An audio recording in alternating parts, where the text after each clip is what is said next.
तलावात आणि दुसरा पाय टाकला. पाणी फार गार होतं बरं का, खूपच गार पाणी होतं.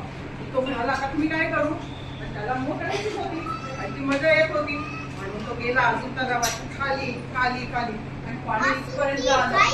त्यांनी सोंडून इतकं पाणी आणि टाकलं मागे. कसं टाकलं दाखवा बरं. सोंडीतून पाणी घ्या आणि टाका मागे. Very good.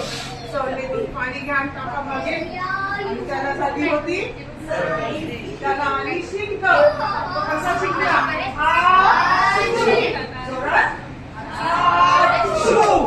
आणि तसं करत करत निघाला त्या तलावातून आणि गेला